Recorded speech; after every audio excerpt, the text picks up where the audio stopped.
ionic bonds occur between metal and nonmetal ions. We take sodium metal and put it into a chamber of chlorine gas. What we're going to find is the two will react and we'll have table salt as the result. Because chlorine, because of its very large electronegativity, is going to take the valence electron away from sodium, which has very small electronegativity. And so, because their difference in electronegativity is so large, the chlorine is able to take away the valence electron from the sodium atom, create a sodium ion and a chloride ion. Okay, and so the bonding forces that we're talking about come from the electrostatic attractions of the closely packed, oppositely charged ions. So when we say that a positive and a negative are attracted, that is an electrostatic attraction.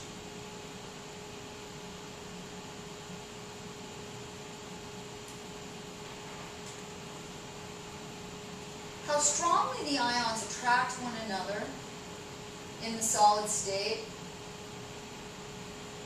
is known as lattice energy.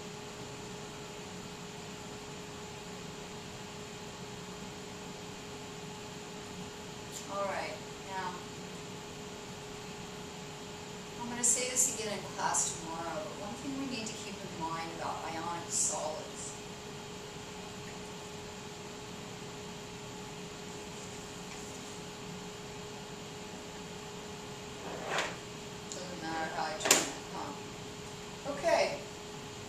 So this is a model of sodium chloride. Can you guys see one of the spheres is smaller than the other sphere?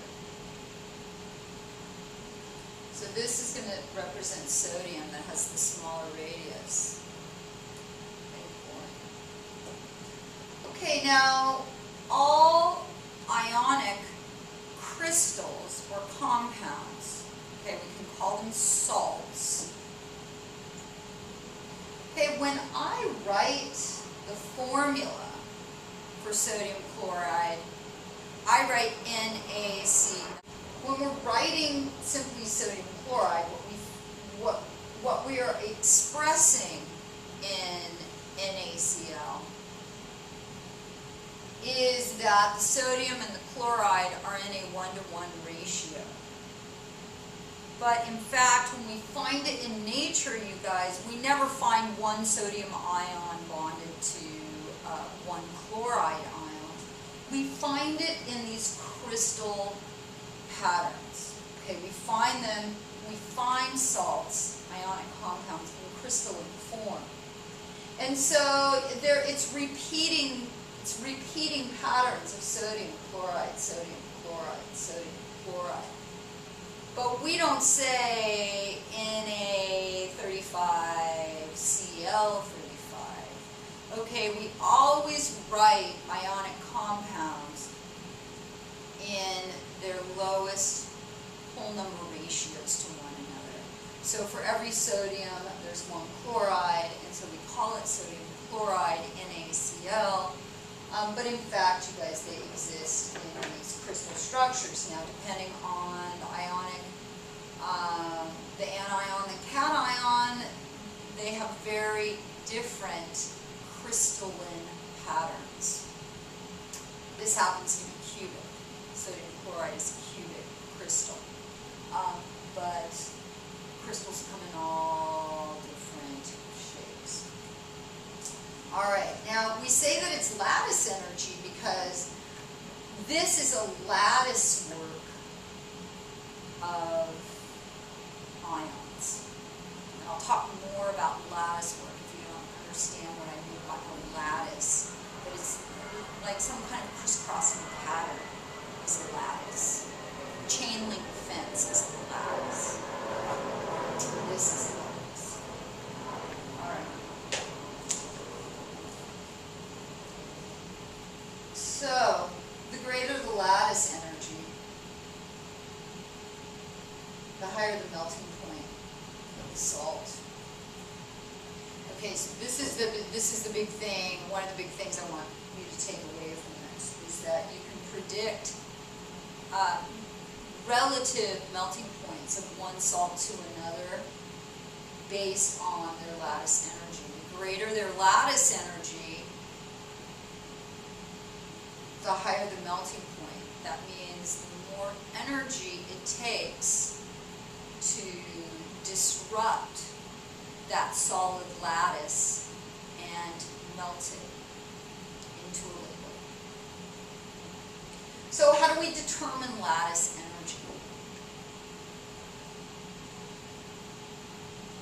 Well, number one, if we're going to be comparing one salt to another, lattice energy is greater where doubly charged ions are combining as opposed to singly charged ions. And that should make sense because if you've got, positive 2, negative 2, the magnitude of the positive and negative is greater, so their attraction is going to be greater than singly.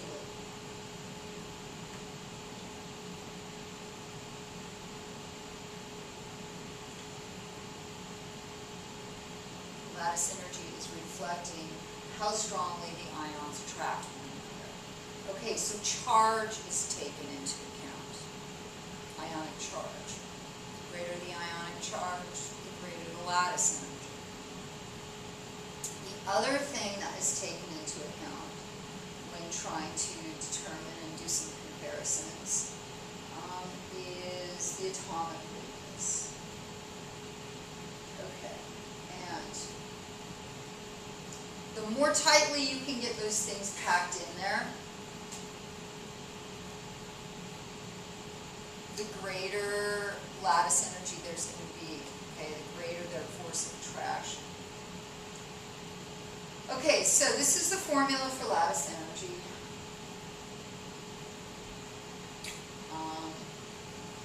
This is a constant. Q is the charge, R is the distance between the nuclei. Okay, so the smaller the distance between two nuclei that are undergoing the attraction, the greater the lattice energy. The further the nuclei are from one another, the lesser the lattice energy. Okay, so you can easily do some predictions because you know the charges on ions, and now you know how to compare atomic radii. So let's do a couple of these and see how your predictions go.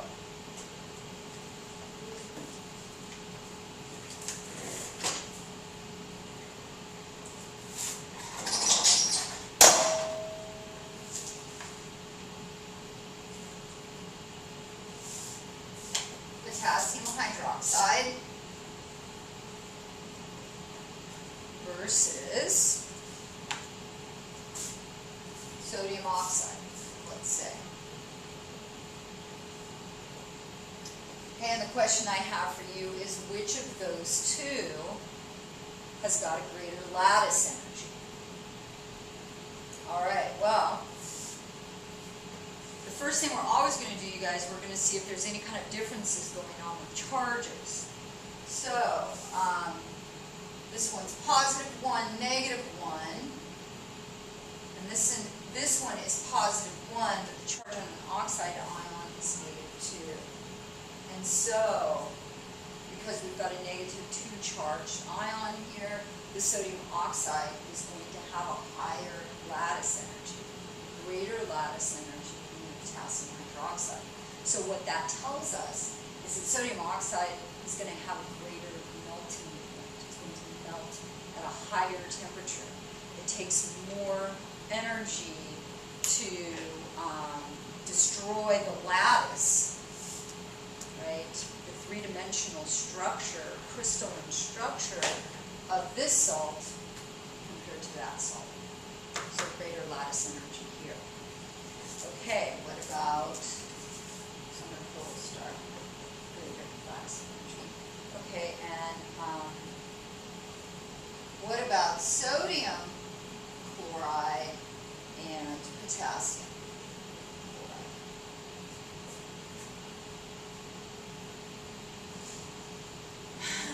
Okay, so let's look at the charges. +1, -1. +1, -1. All right, so they've got identical ionic charges. So because they have identical ionic charges, now what we have to look at is we have to look at this radius picture. Okay, chloride is the same, right? So we both, that's constant here. I'm not trying to make this super complicated. So then we have to say, well, which one is going to tuck in there tighter? The sodium ions or the potassium ions? And so what we have to do, you guys, is we need to go to the periodic table. And we need to look at this in terms of trend here of atomic structure. And potassium, right, has got valence electrons in a further quantum level than sodium does, right? Just to confuse things. A sodium ion has its valence electrons in quantum level 3. No, it's lost its one electron in quantum level 3. So sodium's valence electrons are in quantum level 2, whereas potassium's valence electrons are in quantum level 3. So that means that potassium has a larger radius. So that means that we can't shove the potassium as close to the chloride as we can the sodium. So because the distance between the sodium and the chloride nuclei is shorter than the distance between the potassium and the chloride nuclei, we say then that the sodium chloride is going to have a greater lattice energy, and that means then that it's going to have a higher melting point. It's going to take more energy to break apart that solid